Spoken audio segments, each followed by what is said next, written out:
Salam əziz şagirdlər və abituriyentlər. Bugün sizlə yeni bir izah videosunu paylaşacağım.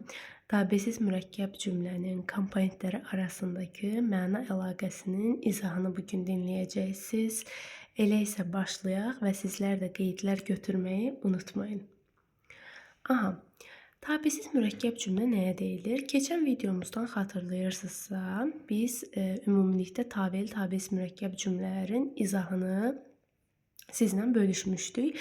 Belə ki, hətta orada tabeli mürəkkəb cümlənin baş və budaq cümləsi, həmin cümlələr arasındakı əlaqələnmə, onları əlaqələndirən vasitələri də biz sizlə öyrənmişdik və həmin zaman eyni ilə sadə və mürəkkəb cümlənin fərqini də izah etmişdik. Amma yenə də bir təkrar edək. Cümlənin ümumiyyətlə quruluşca iki növü var: sadə və mürəkkəb cümlə. Sadə cümlələr yadınızda saxlayın ki, yəni bir daha təkrar etmiş olum ki, bir qrammatik əsasa malik olur. Bu qrammatik əsas nədir? Mübtəda və xəbər. Yəni bir mübtəda xəbər olur. Belə yazım. Mürəkkəb cümlənin isə iki və daha çox qrammatik əsası olur. Yəni bildiyiniz həmin mübtəda xəbər. Yəni 2 olmalı deyil mütləq, 2 və 2-dən çox. Yəni ən azı 2 və 2-dən daha çox. Gəlin bir nümunələrə baxaq. Məsələn, mən evə getdim. Bir bu nümunə, bir də baxın. Mən sənə dedim, amma gəlmədin. İndi fikir verək nümunələrə, deməli. Baxın, mən evə getdim, gəlin təhlil edək. Getdim, nə etdim? Həmişə ümumiyyətlə cümləni başdan sona oxuyun və sintaktik təhlil edəndə birinci xəbəri, sonra mübtədanı, sonra digər üzvləri təhlil edin ki, yanlışlığa yol verməyəsiniz. Getdim oldu xəbər, feili xəbər. Kim getdi? Mən. Hara getdim? Evə getdim, oldu yer zərfliyi. Görürsünüz, bir dənə qrammatik əsası var. Yəni bir mübtəda, bir xəbər var. Yəni burada qrammatik əsas bir dənə olmağı o demək deyil, bunların sayına fikir verək. Təkcə sayı deyil məsələ. Bunların bir-biri ilə əlaqələnməsidir. Yəni burada mən getdim sözü ilə əlaqələnir. Düz deyil. İndi ikinci cümləyə baxaq. Mən sənə dedim, amma gəlmədin. Yenə birinci tərəfi təhlil edək, dedim. Kim dedi? Mən. Kimə dedim? Sənə. Amma təhlil eləmirik, çünki köməkçi intiq hissəsi bağlayıcıdır. Gəlmədin, nə etmədin? Fikir verin. Mən sənə dedim, bir daha nəzər yetirsək. Dedim xəbərdir, mən mübtədadır, sənə tamamlıqdır. Ammanı təhlil etmədik, köməkçi olduğuna görə gəlmədində xəbər oldu. Necə xəbər? Feili xəbər. Uşaqlar, indi burada deyirsiniz ki, 2 qrammatik əsas var. Bəli. Bəzən çaşıb uşaqlar deyir ki, yox müəllimə, bir qrammatik əsas var. Çünki siz demişdiniz mübtəda xəbər. Burada axı ikinci tərəfdə mübtəda xəbər yoxdur, ancaq xəbər var. Nə olsun uşaqlar? Nə olsun yoxdur? Biz onu beynimizdə bərpa edə bilirik də. Baxın. Mən dedim, deyən kimdir? Mən. Deyən mənlə əlaqələnir. Gəlməyən kimdir? Sən. Düzdür, sən burada yoxdur. Beynimizdə bərpa edirik. Yəni görə bilirik ki, bu gəlmədiyin ikinci şəxs aiddir də, başqa bir şəxsdir.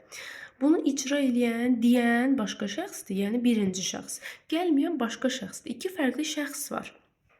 2 fərqli xəbər var, bir-biri ilə əlaqələnməyən. Və burada mən başqa xəbərlə əlaqələnir və ikinci tərəfin xəbərinin də mübtədası yoxdur. Aydındır. Biz sadəcə beynimizdə bərpa edirik. Elə ola bilər, heç mübtədası olmaz. Biz yenə də onu ayrıca qrammatik əsas götürəcəyik. Çünki qrammatik əsas təkcə mübtəda və xəbərin birlikdə olması deyil. Mübtəda da ayrıca qrammatik əsas sayılır, xəbər də.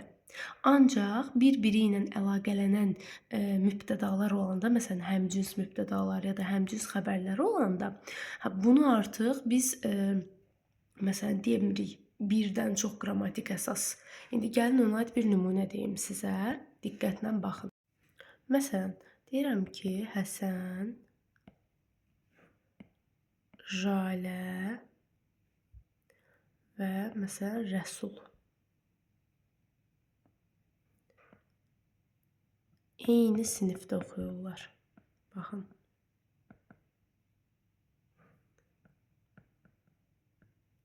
Oxuyurlar. Aha. Bir dənə də xəbərlərə aid yazaq. Məsələn, Həsən çağırdı ya da belə deyək. Çağırılmışdı. Lakin getmədi. Bax, belə bir cümlə verər. Ya da bu tipdə verər ki, məsələn, qızlar evi silir, yeməyi bişirir və dərs oxuyurlar. Bax, bu tip cümlələri salırlar, uşaqlar çaşbaş qalır. Gəlin indi baxaq. Birinci cümlə deyir, Həsən, Jalə, Rəsul eyni sinifdə oxuyurlar. Birinci həmişə nəyi tapacam? Xəbəri. Necə xəbərdir? Feili xəbər. Özdə quruluşca sadə xəbərdir. Niyə? Çünki nitq hissəsi ilə ifadə olunub. Baxaq. Kimlər oxuyur? Həsən, Jalə, Rəsul. Harda? Eyni sinifdə. Sinifdə. Aha. Birinci nöqtənin söz birləşməsində eyni sinif. İndi baxın. Bax, Həsən, Jalə, Rəsul nə oldu? Sadalandı. Yəni, həmcins üzvlər keçmişik də sizdən. Həmcins üzvlərdə nə olur? Sadalama olur. Sadalama intonasiyası ilə o üzvlər bir-birlərinə bağlanırlar. Burada da eyni ilə Həsən, Jalə, Rəsul sadalanıblar və bunların üçünə də aiddir eyni xəbər. Bax, oxumaq Rəsula da aiddir, Jaləyə də aiddir, Həsənə də aiddir. Bunların üçünə də aiddir də oxumaq. Deməli, burada eyni xəbər fərqli mübtədalarla əlaqələnib, yəni həmcins mübtədalarla. Yəni, hər mübtədanın özünün ayrı xəbəri yoxdur ki, deməli, mən buna sadə cümlə deyəcəm, uşaqlar. Mürəkkəb o vaxt olar ki, hər mübtəda ayrı xəbərlə ya da hər xəbər ayrı mübtəda ilə əlaqələnsin. Yəni, o xəbərin ayrı bir mübtədası olmasa belə, o yanında gələn o mübtəda var, məsələn, onunla əlaqələnmirsə də artıq biz buna mürəkkəb cümlə deyə bilirik. Gəlin, baxaq. Həsən çağırılmışdı, lakin getmədi. Bax, çağırılmışdı, nə edilmişdi? Kim? Həsən. Getmədi, nə etmədi?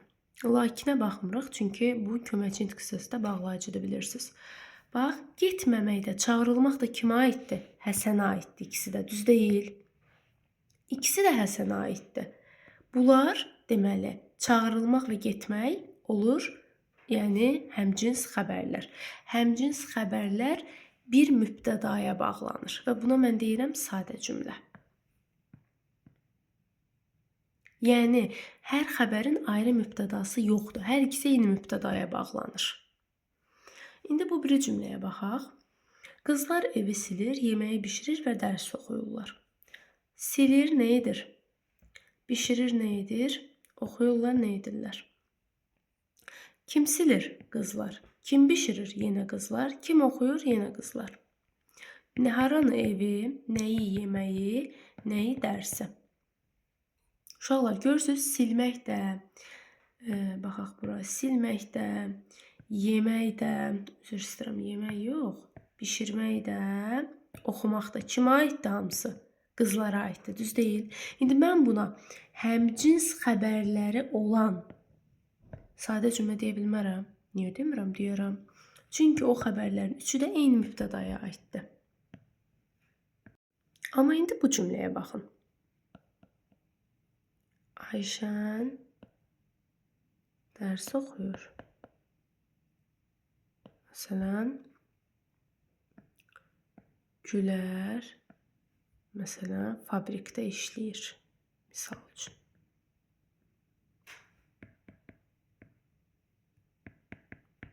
İndi fikir verin. Dərs oxuyan kimdir? Yəni oxuyan. Kimdir? Ayşən. İşləyən kimdir? Gülər. İşləmək xəbərdir, Gülər mübtəda. Görürsüz? İndi baxın. Oxumaq Gülərə aiddir deyə bilərsiniz? Heç vaxt. Oxumaq burada Ayşənə aiddir. İşləmək kimə aiddir? Gülərə aiddir. İşləmək də Ayşənə aiddir deyə bilmərik də, düz deyil? Buna artıq nə deyirik biz? Deyirik mürəkkəb cümlə. Artıq hərəsinin ayrı qrammatik əsası var. Yəni bir mübtəda xəbər buna aiddir, ikinci mübtəda xəbər də ayrıca, yəni ikinci tərəfə aiddir, vergüllə ayrılıb. Və bunun biri digərindən asılı deyil. Buna deyirik tabesiz mürəkkəb cümlə. Uşaqlar, buradakı asıllıq mənavi asıllıqdan söhbət getmir. Yəni məna cəhətdən bəli, bağlılıq var hər iki komponent arasında. Çünki bax deyirəm Ayşən dərs oxuyur, Gülər fabrikdə işləyir. Burada eyni zamanda olan hadisələrdir. Amma ola bilər ki, məsələn, belə deyək də, bir-birinə qarşı duran hadisələr olsun. İndi o məna əlaqələrindən bəhs eləyəcəyik. Sözüm nəyə gəlir? Sözüm ona gəlir ki, uşaqlar, yadda saxlayın. Bu komponentlərin arasındakı əlaqələnmə, bax birinci komponent buradır. İkinci komponent də bax bu tərəfdir. İkinci tərəf vergüldən bu tərəf. Bax, bunlar bir-biri ilə qrammatik cəhətdən bağlı deyil. Yəni, qrammatik cəhətdən asılı deyil bir-biri ilə. Sonra,